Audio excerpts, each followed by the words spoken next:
దారులను నిర్మించింది. కొత్త ప్రభుత్వం ఆ దారుల వెంట ముందడుగు వేస్తూ ప్రజలే కేంద్రంగా పనిచేయాలన్నటువంటిది మా కోరికే కాదు, ప్రజల కోరిక కూడా.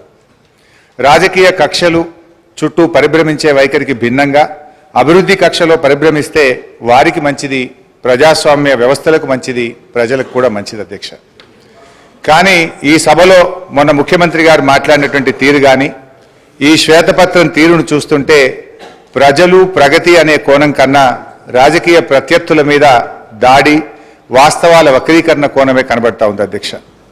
ఎందుకంటే అధ్యక్ష ఈరోజు ఈ ఆర్థిక శ్వేతపత్రం ఒకసారి మనం చూస్తే ఇందులో పేజ్ నెంబర్ 5లో అధ్యక్ష, అంటే చాలా విషయాలు ఉన్నాయి. మేము మాకున్న కొద్ది సమయంలో, ఎందుకంటే ఈ దేశంలోని అనేక రాష్ట్రాల వివరాలు చాలా కన్వీనియంట్గా వాళ్ళకు అవసరమైనటువంటివి ఇందులో పొందుపరిచే ప్రయత్నం చేసినారు. బట్ అధ్యక్ష ఇందులో పేజ్ నెంబర్ 5లో కర్ణాటక రాష్ట్రానికి సంబంధించి బడ్జెట్ ఎస్టిమేట్స్ అండ్ ఎక్స్పెండిచర్ది మేము కాగ్ రిపోర్ట్ ఇప్పుడే నెట్లో ప్రింట్అవుట్ తీస్తే అధ్యక్ష, బడ్జెట్ ఎస్టిమేట్స్ కర్ణాటకది 2,31,142 కోట్లుంటే ఇక్కడ 2,31,642 కోట్లుగా చూపించారు. ఎక్స్పెండిచర్ విషయంలో కూడా అధ్యక్ష 2,61,932 కోట్లను చూపించారు.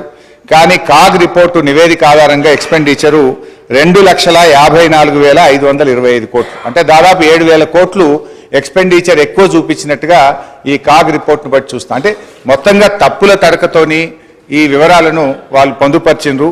వాళ్ళు కేవలం ఇదంతా కూడా ఒక గత ప్రభుత్వాన్ని బదనాం చేయాలనేటువంటి ధోరణి కనబడతా ఉంది అధ్యక్ష. అదేవిధంగా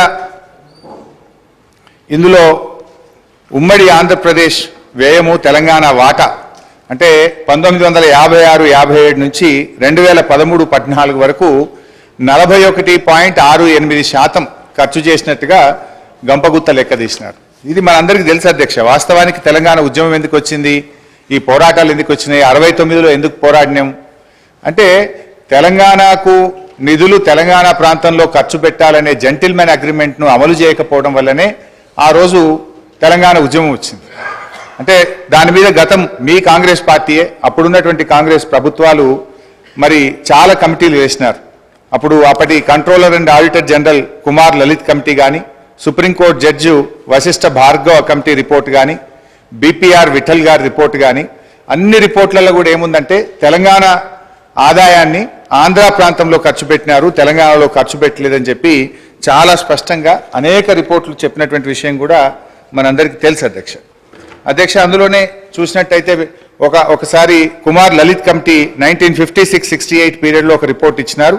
తెలంగాణ రెవెన్యూ ఇన్కమ్ 102 కోట్లు అయితే మరి Telangana funds spends in Andhra reason 34.09 కోట్లు అని చెప్పి అప్పుడే ఒక రిపోర్ట్ కూడా ఇచ్చారు అధ్యక్ష. అదేవిధంగా వారు మరి జస్టిస్ భార్గవ కమిటీ రిపోర్ట్లో కూడా ఆ వివరాలన్నీ కూడా తేల్చారు. అంటే ఇది నేను ఎందుకు చెప్పే ప్రయత్నం చేస్తున్నా అంటే ఇక్కడ మీరు 41.68% తెలంగాణలో ఖర్చు పెట్టారు అని ఏ లెక్కలైతే చూపించారో ఇది శుద్ధ తప్పు. కావాలంటే దీని మీద ఒక హౌస్ కమిటీ వేయండి, మొత్తం లెక్కలు తీద్దాం, నిజంగా ఎంత ఖర్చు అయిందో కావాలంటే మేము చూపించడానికి రుజువు చేయడానికి సిద్ధంగా ఉన్నాం. అంటే మీరేంటంటే అది 41.68% ఉమ్మడి ఆంధ్రప్రదేశ్లో ఖర్చు అయింది, అది ఏదో మెరుగ్గా ఉందని చెప్పి చూపించేటువంటి ఒక ప్రయత్నం చేసినారు, which is totally false and wrong అధ్యక్ష. అంటే బేసికల్లీ ఇంకోటి కూడా జరిగింది అధ్యక్ష. నాకు తెలిసిన సమాచారం మేరకు ఈ రిపోర్ట్ ఇదంతా కూడా ఇది ఎవరు తయారు చేసిండ్రు, మీకు తెలంగాణ అధికారుల మీద నమ్మకం లేక మన ముఖ్యమంత్రి గారి పాత గురువు గారి శిష్యులు, ఒక రిటైర్డ్ ఐఏఎస్ అధికారి, ఒక సస్పెండ్ అయినటువంటి ఫైనాన్స్ డిపార్ట్మెంట్ ఆంధ్రప్రదేశ్ అధికారులను పెట్టి ఇదంతా ఒక కుక్కుడప్ స్టోరీ తయారు చేసి ఇది ప్రజల ముందు పెట్టేటువంటి ప్రయత్నం చేస్తూ ఉన్నారు. సరే, ఆ వివరాలు వాస్తవాలు వచ్చినప్పుడు నేను అన్ని విషయాలు కూడా బయట పెడతాం అధ్యక్ష. నో, ఐ వుడ్ లైక్ మాకు తెలుస్తాయి కదా, అందుకే మాకు తెలిసిన సమాచారం మేరకు అన్నాను. సరే అధ్యక్ష, పేర్లు చెప్పమంటే చెప్తా, ఆధారాలు చూపించమంటే చూపిస్తా. అందులో నేను ఎందుకంటే అలా బోదలుచుకోలేదు. సో అధ్యక్ష, ఈ మొత్తంగా ఈ రిపోర్ట్ ఆబ్జెక్షన్ సార్ సమాచారం పూర్తి స్థాయిలో నిర్ధారణ చేసుకున్న తర్వాత ఫ్లోర్ మీద మాట్లాడితే బాగుంటుంది సార్. వారు సీనియర్ శాసనసభ్యులు. నిరాధారమైన అంటే సత్యదూరమైన మాటలు చెప్పి ప్రజలు సభను పక్కదారి పట్టించే కార్యక్రమం చేస్తా ఉన్నారు అధ్యక్ష.